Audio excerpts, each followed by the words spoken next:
Hello students, आज हम लोग देखने वाले इलस्ट्रेशन नंबर 23।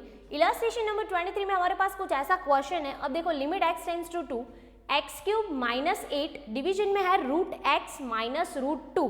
अब हमें इतना आइडिया आ जाएगा कि भाई अगर रूट वाला हमारे पास कोई ऑप्शन है न्यूमरेटर डिनोमिनेटर में, तो हम क्या करते हैं, सेम पार्टीशन को हम लोग अपोजिट साइन से मल्टीप्लाई करते हैं, दोनों में, न्यूमरेटर में भी और डिनोमिनेटर में भी, ताकि वो कैंसिल होकर सिर्फ 1 बच जाए, यानी कि फॉर्म चेंज हो जाए, मीनिंग चेंज ना हो।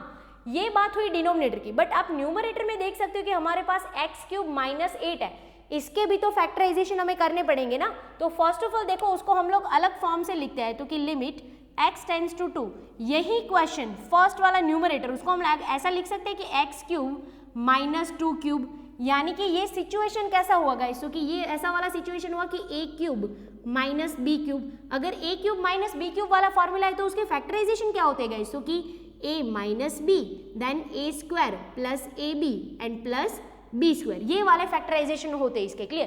तो अब देखो, न्यूमरेटर में हमारे पास ऐसा फॉर्म था, 8 को हम लोगों ने कन्वर्ट किया 2 क्यूब में, मीनिंग चेंज नहीं किया है। अब डिनोमिनेटर को अभी एज इट इज लिख देते हैं, under root x and under root 2, और रूट को निकालने के लिए हम लोग मल्टीप्लाई क्या करते हैं, तो कि सेम पार्टीशन, यानी कि under root x under root 2, again under root x under root 2, यहाँ पे साइन माइनस है तो यहाँ पे साइन कौन सा देंगे, प्लस, यानी कि ये दोनों कैंसिल होके 1 हो जाएगा, यानी कि हम लोगों ने मीनिंग चेंज नहीं किया। क्लियर? अब सिंपली सोचो, लिमिट x टेंड्स टू 2, अब ये वाला जो फॉर्म है, ये फॉर्मूला के थ्रू हम लोग उसके फैक्टराइजेशन कर सकते हैं। क्या होंगे हम लोगों को, किसके करना है, तो कि x क्यूब माइनस 2 क्यूब, यानी कि जहां पे भी आपको a दिख रहा है आपको क्या पुट करना है, x, जहां पे भी b दिख रहा है आपको क्या पुट करना है, 2।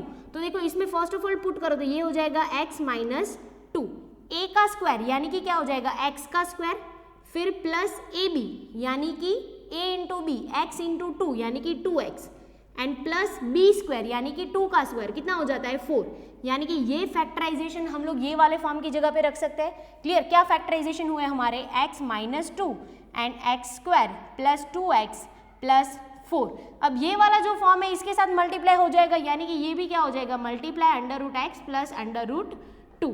अब बात करते हैं डिनोमिनेटर की। डिनोमिनेटर में देखो सेम, यानी कि यही वाला situation, under root x into under root x कितना हो जाता है गाइस, एक्स हो जाता है। क्लियर? अगर सेम आपके पास रूट वाले फॉर्म है तो ये क्या हो जाता है, अंडर रूट एक्स का स्क्वायर हो जाता है। स्क्वायर और रूट क्या कैंसिल होके क्या बचता है हमारे पास, एक्स। तो सेम सिचुएशन, ये वाला पोर्शन सेम टू सेम है, बस सिर्फ साइन प्लस और माइनस है, तो हमारा फाइनल आंसर क्या आएगा, माइनस में आएगा। क्लियर? और ये रूट निकल जाएगा और ये स्टेप कितने टाइम रह जाएगा, 1 टाइम रह जाएगा, यानी कि ये हो जाएगा हमारा x माइनस 2। क्लियर? अब देख सकते हो आप, x माइनस 2 कैंसिल, हमारे पास बचा कितना, तो कि limit x tends to 2 x square plus 2x plus 4, और हमारे साथ मल्टीप्लीकेशन में है under root x plus under root 2। अब देखो, इतना फॉर्म हमारे पास बचा है। अब देखो, और कुछ हो सकता है, कॉमन, सिंप्लीफिकेशन, कैंसिल, कुछ भी नहीं, क्योंकि डिनोमिनेटर में हमारे पास कुछ बचा ही नहीं है। हम लोग सिंपली इसका मल्टीप्लिकेशन कर सकते हैं, बट मल्टीप्लिकेशन करने से कोई फायदा नहीं होगा। तो सिंपली क्या करेंगे, जो भी हमारे लिमिट का वैल्यू है वो हम लोग उसमें पुट कर देंगे। तो हमारा लिमिट का वैल्यू कितना है, 2। जहां से आप लिमिट का वैल्यू पुट करोगे वहां से लिमिट वाला जो पोर्शन है वो लिखना बंद कर देना है। तो ये हो जाएगा 2 का square plus 2 into 2 plus 4, then ये हो जाएगा under root 2 plus under root 2। तो ये देखो कितना हो जाएगा, 4 प्लस 4 प्लस 4, और ये कितना हो जाएगा guys, under root 2 plus under root 2, यानी कि a प्लस a कितना होता है, 2a। तो ये कितना हो जाएगा, 2 अंडर रूट 2, ऐसा हो जाएगा। अब देखो ये कितना हो जाएगा, 4 4 एंड 4 12 इंटू 2 अंडर रूट 2, यानी कि ये 12 इंटू 2 कितना हो जाएगा गाइस, 24 अंडर रूट 2। तो ये हो जाएगा हमारा फाइनल आंसर। अब देखो गाइस, जब भी आपके पास रूट वाले क्वेश्चन होंगे तो सेम टू सेम क्वेश्चन हम लोग उसको स्टैंडर्ड फॉर्म से भी सॉल्व कर सकते हैं। तो हम लोग यही क्वेश्चन को स्टैंडर्ड फॉर्म से सॉल्व करने की कोशिश करते हैं, बट पहले स्टैंडर्ड फॉर्म को लिख देते हैं। क्या होता है, x raise to n minus a raise to n divided by x minus a is equal to n into a raise to n minus 1, ये होता है हमारा standard form. But standard form apply करने के लिए हमारे पास वैसा क्वेश्चन भी तो होना चाहिए ना। तो बट हमारे पास क्वेश्चन तो ये वाला ही है, तो पहले क्वेश्चन को लिख देता है कि limit x tends to 2 x cube minus 8 divided by under root x minus under root 2। अब पहले क्या करते हैं, जैसा क्वेश्चन है ना उसको सिंप्लीफाई करने की कोशिश करते हैं। तो same as it is limit x tends to 2, ये x cube as it is रखते हैं, क्या इसको हम लोग 2 का क्यूब लिख सकते हैं जैसा हम लोगों ने यहाँ पे लिखा था, क्लियर। तो ये कितना हो जाएगा 2 का क्यूब डिवाइडेड बाय ये कितना हो सकता है x raise to 1/2 minus 2 raise to 1/2, clear. ये सिंप्लीफिकेशन हम लोगों ने क्वेश्चन का किया। अब देखो हमें क्वेश्चन इसके जैसा बनाना है, तो देखो न्यूमरेटर का वैल्यू तो कोई मतलब प्रॉब्लम नहीं है, वो तो वैसा दिख ही रहा है कि x का कोई रेस्ट है और 2 का कोई रेस्ट है और दोनों रेस्ट मैच भी हो रहे हैं। तो देखो उसको हम लोग एज इट इज लिखते हैं, limit x tends to 2 x cube minus 2 cube. अब भी हम लोगों ने डिनोमिनेटर को नहीं लिखा है, डिनोमिनेटर को थोड़ा साइड में रख देते हैं, ऐसे लिख देते हैं कि x raise to 1/2 minus 2 raise to 1/2, देखो क्लियर। अभी हम लोगों ने फॉर्म चेंज नहीं किया, इसको यहाँ पे एज इट इज रखा क्योंकि ये मैच हो रहा है इसके साथ, क्लियर। बट अब हमें क्या करना होता है, इन दोनों x को भी तो मैच करना होता है, तो यहाँ पे अगर x है तो यहाँ पे भी क्या होना चाहिए x, इन दोनों a को भी मैच करना पड़ता है, यहाँ पे 2 है तो यहाँ पे भी क्या चाहिए -2। अब ये आप इतना याद रखना कि ये x -2 हमने एक्स्ट्रा ऐड किया है, हम लोग कुछ भी ऐड प्लस माइनस कर ले बट मीनिंग चेंज नहीं होना चाहिए, क्लियर। अब देखो सेम एज इट इज वाला ये फॉर्म, अगर हमें इसको भी, हम लोगों के पास सिर्फ स्टैंडर्ड रूल में एक ही वाला टर्म होता है, ये एक टर्म तो इसका बन गया बट ये वाला पोर्शन एक्स्ट्रा है, तो अगर हमें ये पोर्शन को हटाना है डिनोमिनेटर में से, अगर उसका वैल्यू नील करना है, तो अगर डिनोमिनेटर में x -2 किया है तो न्यूमरेटर में भी x -2 करना पड़ेगा।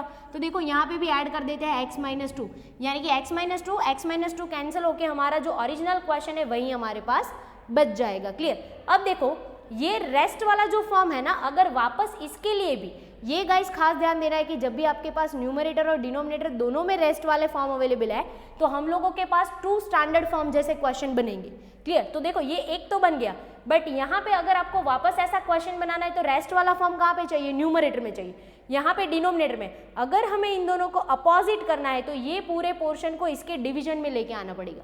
अगेन आई रिपीट इट, अगर हमें इसको रिवर्स करना है, और रिवर्स क्यों करना है, क्योंकि हमारे पास 2 ऐसे टर्म थे कि जिसमें न्यूमरेटर में भी रेस्ट था, डिनोमिनेटर में भी रेस्ट था। अगर हमें डिनोमिनेटर में रेस्ट नहीं चाहिए तो हम उसको अपोजिट कर सकते हैं, तो न्यूमरेटर का जो है वो डिनोमिनेटर में आ जाएगा, डिनोमिनेटर है वो न्यूमरेटर में आ जाएगा। इट मीन्स कि ये ऐसा सिचुएशन हो जाएगा कि limit x tends to 2 x cube minus 2 cube divided by x minus 2 whole divided by x raise to 1/2 minus 2 raise to 1/2 divided by x minus 2। अब देखो गाइज आप इसको कंपेयर करो, ये एक क्वेश्चन स्टैंडर्ड फॉर्म के जैसा बन गया, देखो वापस अगेन ये क्वेश्चन भी ऑटोमेटिकली स्टैंडर्ड फॉर्म के जैसा बन गया। देखो x मैच हो रहा है, 2 मैच हो रहा है, दोनों के रेस्ट मैच हो रहे हैं, यानी कि इसके पर्टिकुलर का एक का आंसर क्या होगा n into a raise to n-1, यानी कि इसका आंसर क्या होगा n into a raise to n-1। Division में भी इसका आंसर भी वही हो जाएगा, क्योंकि हम लोगों ने 2 स्टैंडर्ड फॉर्म प्रिपेयर किए, बिकॉज न्यूमरेटर में भी रेस्ट था और डिनोमिनेटर में भी रेस्ट था, क्लियर। तो इसका आंसर भी ऐसा हो जाएगा n into a raise to n-1। अब दोनों में से पहले इसका सॉल्व करते हैं, तो उसका n कितना है तो कि 3, a कितना है हमारा 2, रेस्ट टू कितना हो जाएगा 3 - 1। डिवीजन में सॉल्व करते हैं, यानी कि इसका सॉल्व करते हैं, x रेस्ट टू 1/2 यानी कि n हमारा 1/2, a हमारा 2, रेस्ट टू 1/2 माइनस 1। अब इसको हम लोग सॉल्व करते हैं, देखो 3 इंटू ये कितना हो जाएगा 2 का स्क्वायर, 3 - 1 यानी कि 2 का स्क्वायर, 2 का स्क्वायर कितना होता है 4, 4 इंटू 3 कितना होता है 12, यानी कि ये हो जाएगा हमारा 12, 1/2 एज इट इज। यहाँ पे 2 का कितना रेस्ट हो जाएगा 1/2 माइनस 1, यानी कि -1/2, तो ये कितना हो जाएगा 2 का -1/2 रेस्ट, क्लियर। अब देखो जब भी हमें माइनस रेस्ट को प्लस करना होता है तो ऊपर है तो नीचे भेज देते हैं, नीचे है तो ऊपर भेज देते हैं, तो ये कितना हो जाएगा 12, डिवीजन में 1/2 यहाँ पे है, ये 2 इंटू 1/2 रेस्ट यहाँ पे आ जाएगा, क्योंकि हम लोगों को उसको प्लस करना था। तो ये जो 2 रेस्ट टू 1/2 है उसको हम लोग √2 लिख सकते हैं, यस। और ये जो देखो 12 डिवीजन में भी 1/2 है, यानी कि डिनोमिनेटर का डिनोमिनेटर कहाँ पे चला जाता है न्यूमरेटर में, तो ये कितना हो जाएगा, ये 2 जो है इसके साथ मल्टीप्लाई हो जाएगा, यानी कि 12 इंटू 2 इंटू √2, ऐसा हो जाएगा हमारा सिचुएशन। देखो 2 का 1/2 रेस्ट, यानी कि उसको √2 लिख दिया, ये 2 ऊपर आ गया, तो 12 इंटू 2 कितना होगा गाइज 24 √2, ये होगा हमारा फाइनल आंसर। अब आप चेक कर सकते हो कि स्टैंडर्ड फॉर्म से जो हमें आंसर मिला है 24 √2, वही आंसर हमें ये वाले फॉर्म से भी मिल चुका है। यहाँ पे आपको सिर्फ ध्यान इतना रखना है कि गाइज अगर दोनों साइड अगर आपके रेस्ट अवेलेबल है तो सिंपली क्या कर दो, पहले ये स्टेप को एज इट इज लिख दो, फिर ये वाला जो स्टेप है ना उसको एक साइड में करके नीचे लिख दो, यानी कि फॉर्म चेंज नहीं हुआ है, फिर ये XX और AA को मैच करने की कोशिश करो और ये ट्राई करो कि ये कैंसिल हो जाए, क्योंकि अगर कैंसिल नहीं होगा तो हमारा मीनिंग चेंज हो जाएगा। और फिर सिंपली क्या करो, इसको अगर हमें उल्टा करना है तो उसको इसके डिवीजन में लेके आ जाओ।